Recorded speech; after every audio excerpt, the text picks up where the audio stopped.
Sometimes we buy things thinking they're just ordinary objects, but occasionally, these items bring with them a terrible curse and death.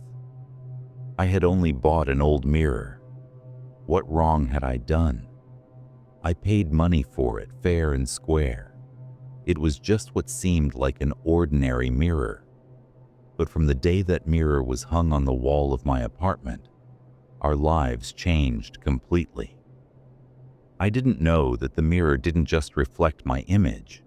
It didn't just reflect our images. Rather, there was something inside it that was invisible, like smoke. It seemed to stare at me with fixed eyes. There was someone there who was watching me, wanting to destroy me and my home. It wanted to push each one of us to the brink of death. Dear listeners, do you want to hear that incident? Today's incident was told to me by a gentleman.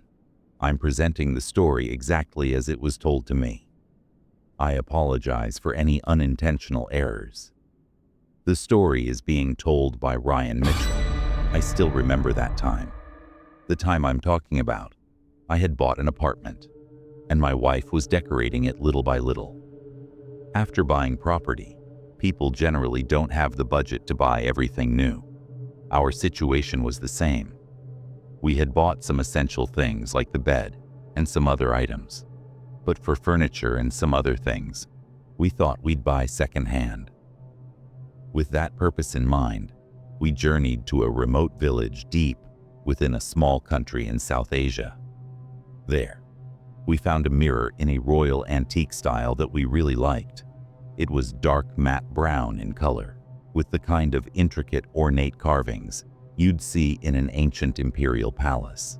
It felt deeply old world. Around the mirror were beautifully carved trees and designs. It had large drawers. There wasn't a single spot anywhere on it. I looked at it carefully. With just a little polishing, it would look brand new. I thought to myself at that moment, how could someone get rid of such a beautiful thing from their home? If we had bought this mirror new, it would have cost a fortune. I was certain even now it would be expensive, but less than buying new. I tried to bargain down the price, and the shopkeeper quickly made a deal. I took the mirror and returned home. On the way home in the afternoon, I called the person who polishes wooden furniture. When I got home, I saw the man had already arrived. I was happy. Good. This worked out well. By evening, the mirror could be set up. The man who came to polish also said he had never seen such a mirror before. I was pleased. I'd bought a good item. Our apartment was quite large, 5 rooms. From the main door, immediately on the left was the drawing room, then a long corridor, then a large lounge. Next to the lounge was space for dining, then 3 bedrooms, and at the end of the corridor was a storage room. Next to the storage room was the kitchen. We had thought we'd put the mirror in the corridor. The polishing work took longer than expected, so that day we couldn't hang the mirror. Then, on Sunday, my son and I fitted it up. The mirror was very large, and on the back were 3 hooks. We measured everything out and started drilling. I usually do this kind of work at home myself. When I started drilling for the top hook, something felt wrong. Suddenly, the entire wall seemed to tremble. At first, I brushed it off, thinking it was just the vibration from the power drill. But when I pressed the trigger again, the wall didn't just vibrate. It shook violently. It felt as if an earthquake was tearing through the house, right where I stood. But I could feel that only the wall was shaking, the spot where I was drilling. The rest of the places had no problem. I thought it was my imagination and didn't pay much attention to it. This wasn't the first time I was doing this kind of work. I had set up the TV before too. This work wasn't new to me. After stopping for a bit, I wanted to start again. I pressed my palm against the wall, but it felt solid, no vibrations. My son was watching me, sensing I was reaching my breaking point. He stepped forward taking the drill from my hand. "Let me try, Dad," he said. The boy pulled the trigger, but the second the drill bit touched the surface, the house seemed to scream. The wall fought back with a violent, bone-jarring jerk, hurling the machine backward as if an invisible force had struck it. "The wall is shaking, Dad," he yelled, his eyes wide with terror, stumbling back as the very foundation of the room began to thrum with a dark, rhythmic energy. I leaned in, my heart hammering against my ribs, and stared at the wall. I looked at it carefully, searching for a rational explanation. But the air around the brick suddenly felt ice cold. There was no pillar on that side, no concrete-like hard material. I said, "Come on, let's try another spot." We changed locations. We measured again. However, the situation remained unchanged. I kept looking at my son. Then, saying God's name, I started working again. I was certain that once the drilling was done, there would be no more problems. Whatever the case, the work of installing the mirror had to be done. We got through a lot of difficulty and finished the drilling. As much enthusiasm as we had when we brought that mirror, we felt equally annoyed setting it up. With great difficulty, we made 3 holes in the wall, and what was absolutely amazing was that the mirror increased the beauty of that spot tremendously. Whoever came to our house couldn't help but stand in front of the mirror. Yes, I had set up that mirror right on the path to my room. A habit developed for me. As soon as I entered the house, I would place my keys and wallet on that mirror's console table. The mirror had been in our house for 3 or 4 days by then. That day, I had placed my car keys on the console. After a while, I needed to go out for urgent work. When I reached there and put my hand out, I saw the car keys weren't there. My son had gone for tutoring. I asked my wife. She said she hadn't seen them. I remembered clearly. I had kept the keys right here.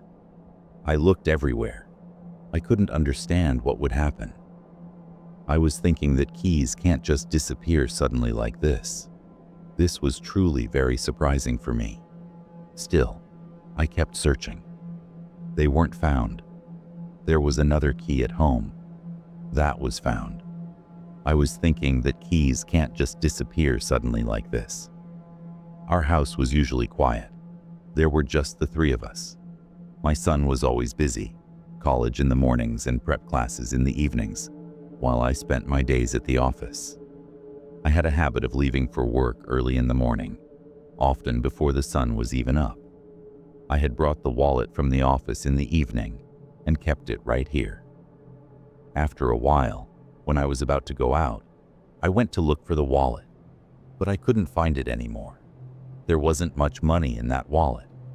I kept all my cards separately in a holder. But still, ultimately, where were things going from this house? Why was everything disappearing? I was suspicious. Maybe I had mistakenly kept the keys and wallet somewhere else. A short distance from where the antique mirror's console stood, there was a small love seat. My wife spent a lot of time there, often curling up to read articles or catch up on her favorite books. She had no idea that while she read in peace, something from the mirror was watching her every move. In winter, a comforter would also be placed on the love seat.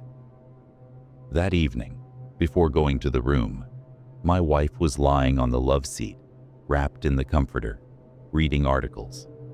When she got up and left, the comforter was still on the love seat. After that, my wife left the house. I was home alone. I closed the door and lay down. In my sleep, a dream took hold of me. Behind our love seat, a fire had started. I could tell right away this wasn't an ordinary house fire. It was a strange, low-burning flame, flickering with an eerie light. Yet, it began spreading with the speed of a storm. Even the comforter on the couch had been swallowed by the flames. I felt somewhat uncomfortable in the dream. I tried to turn my neck to look. But what did I know that my dream would come true like this? God forgive me. After waking from sleep, I felt an intense thirst. I reached toward the side table. I took the water bottle. There was little water in it. I got out of bed and went toward the door. As soon as I opened the door, a burning smell hit my nose. I looked up and saw the nightmare unfolding. Flames were rising from behind the love seat, and the comforter was already being consumed by the fire. My head spun, but I kept control of myself. Without delay, I started pouring water on the fire. I opened the main door and screamed. The neighbors from downstairs and the guard all arrived. By God's mercy, I had woken up from sleep. Otherwise, God only knows what would have happened to me that day. The way the fire had started, it would have spread throughout the entire house, in moments. The fire had jumped. The couch in the next room was now engulfed in flames as well. The comforter was torn and scattered, but there was no damage to the wooden frame. That mirror was exactly as it was before. You won't believe that nothing happened to the wall near the mirror. Not even a little damage.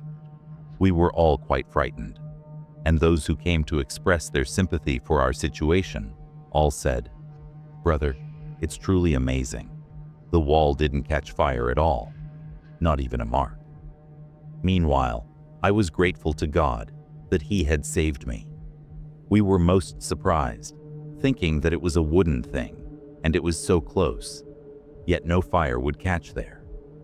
We hauled the love seat and all the other scorched remains outside, leaving them in the yard to be hauled away. After that, repair work was done. I asked everyone to pray immediately. I performed a voluntary prayer because this apartment was very important to us. The air was good here too. We liked decorating our own place beautifully, so it seemed maybe someone had cast an evil eye. But when I was getting the repairs done, I became suspicious about the mirror and console. Right at that moment, my gaze suddenly fell on the glass of the mirror. There, along with my own face, I saw an unclear shadowy figure. That shadowy figure was like steam rising from a boiling kettle, swirling and thickening. Slowly, the vapor began to coalesce, taking on a terrifying solid shape right before my eyes. I saw with my own eyes the eyes and lips of that smoke-like shadow, exactly as if I was standing in front of myself. In that face in the mirror, there was no nose. The hair was messy and long. There was a smile on the face, and around it, spider-like legs could be seen. I couldn't even blink. Everything seemed very astonishing to me, but very clear. I can swear on it. This wasn't a dream. This wasn't a hallucination either. I saw everything completely consciously. Suddenly, my head spun. I couldn't understand what I was seeing. No sound came from my mouth. What reaction should I give? The house cleaners were still working then. They were moving around, and I didn't want to show this frightened state in front of them. My head was messed up, but I stopped myself from telling my wife and son, thinking, what if they get scared? I didn't listen to or watch horror stories. Those things never worked in my head. I knew what I saw was real. I was very scared. Who knows if something strange had happened in this apartment before? Such a large house, and the price was so low. There had to be something. 2 or 3 days after the incident, my wife told me something unsettling. She said that while working in the mornings, she had started playing sacred protective prayers on the TV. These were ancient holy verses, specifically meant to ward off evil spirits and cleanse a home of dark energy. She hoped the sound of the divine recitations would act as a shield around us. When we had shifted, we hadn't been able to do everything properly due to work pressure, so we still hadn't returned to a normal routine. One day while drinking tea, she said to me, "Check the TV." I asked, "Why? What happened to the TV?" The TV installed in our lounge was a brand new model. I had bought it less than a year ago. When a video is playing, the screen doesn't turn off unless the signal is lost. When the signal is lost, wallpaper appears in place of the screen.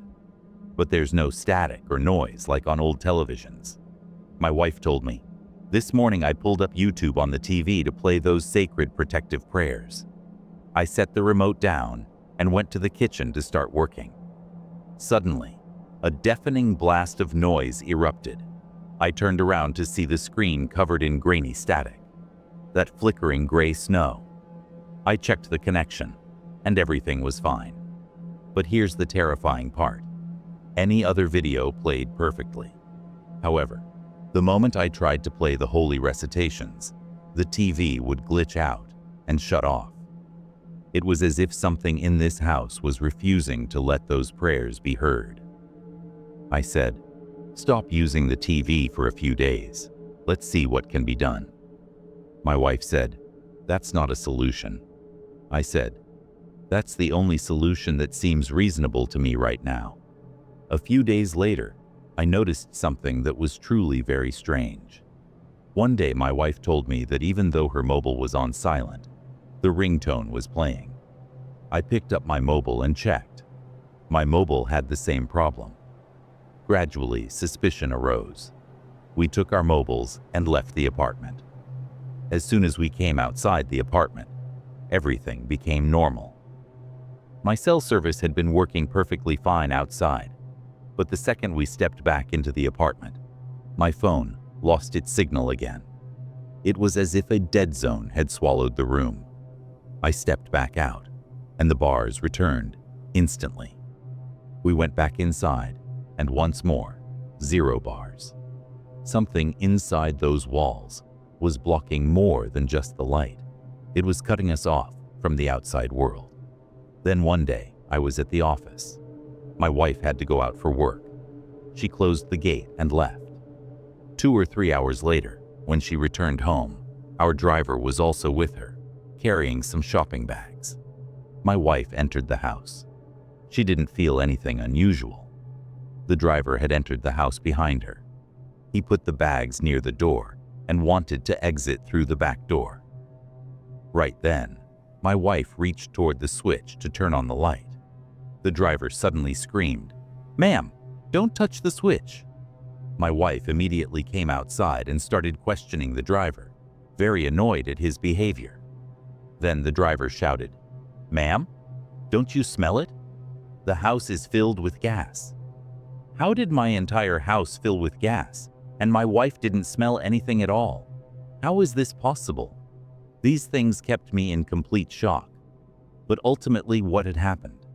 Any accident could have happened that day. The most amazing thing was that only the gas was turned on. Even though my wife had been standing near the stove, she didn't notice the smell at all. I asked in surprise, "Your nose isn't blocked from a cold, is it?" She said irritably that she didn't have a cold. Actually, until some harm comes to us, we don't pay attention to any issue. But everything that happens has a reason behind it. Now, I was looking for someone in the religious line to talk about this, to get the apartment checked, to understand where the real problem was.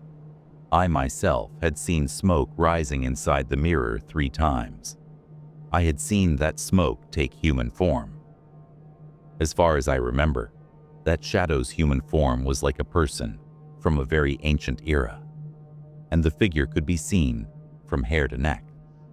I didn't see any body of that existence.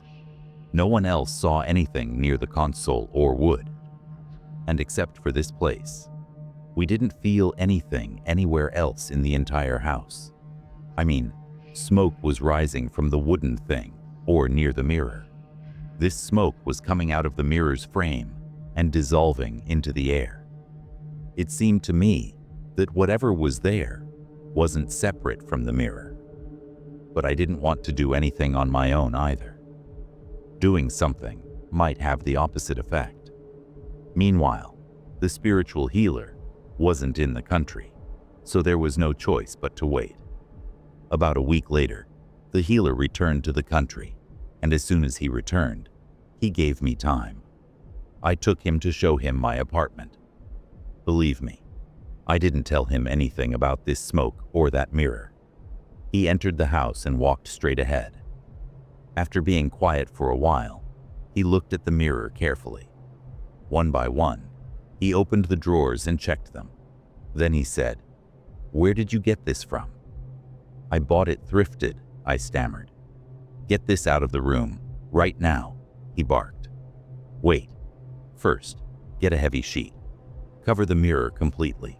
No one, and I mean no one, should look at their reflection in this mirror." I rushed to the closet, grabbed a thick blanket, and threw it over the glass, my heart racing as I hid the mirror from view. Deep down, I already knew. This mirror was the source of everything. I turned to the spiritual healer and said, "Sir, let me just burn this thing." The moment the words left my mouth, he grabbed my arm and practically dragged me out of the apartment. He refused to stay inside another second. Once he'd forced me out into the hallway, he looked at me with pure dread. "It doesn't matter how far you throw it, or if you try to destroy it," he whispered. "It's already latched onto your family." The healer leaned in, his voice low. "I've set things in motion, but the rest is up to you. I'm giving you a specific location. Take the mirror there and bury it. It will be a struggle. Something will try to stop you. You'll hear voices calling from behind you. But whatever you do not look back." I was frozen. A coward like me? How was I supposed to face this? When we tried to move the mirror, the glass was so hot it felt like it had been sitting in a furnace. Every time I touched it, my skin felt like it was blistering. We managed to get it into the car, covering it with protective amulets. At the site, I began digging the earth, exactly as instructed. The healer stood by, his presence the only thing keeping the darkness at bay, while I clutched the protective charm he gave me. By the time it was buried, I was shattered. My body was shaking uncontrollably.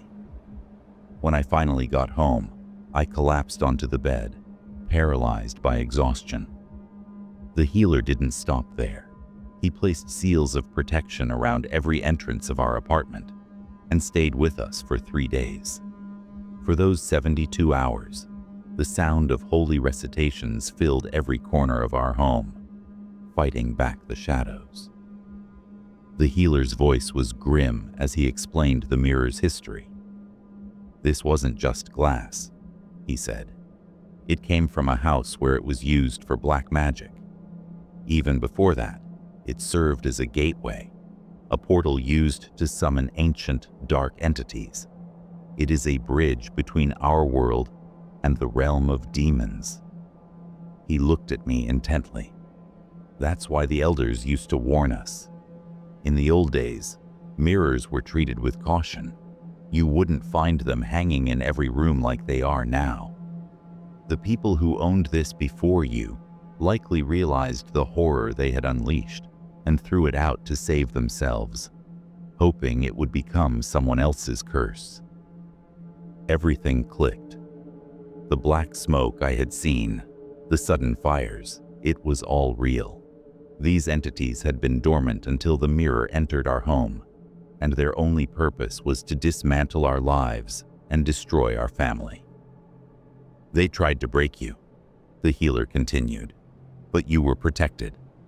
I've buried it now, sealed with protective wards. It is invisible to the eyes of those who would seek it. I've hidden it, so the demons trapped within can no longer lure unsuspecting souls with their deceptions. As long as those seals remain, no one can ever touch that glass again." Peace finally returned to our home, but the scars remained. To this day, I can't walk past a thrift store or a furniture market without a chill running down my spine. And for a very, very long time, I couldn't bring myself to look into a mirror. So that was the incident. If something strange has ever happened to you, feel free to share it with us. Who knows? Your story might be the next one we tell. Stay with us. Don't forget to subscribe to the channel, like, and share this video. and keep waiting for our next real horror story. For today, we're signing off. Bye and take care.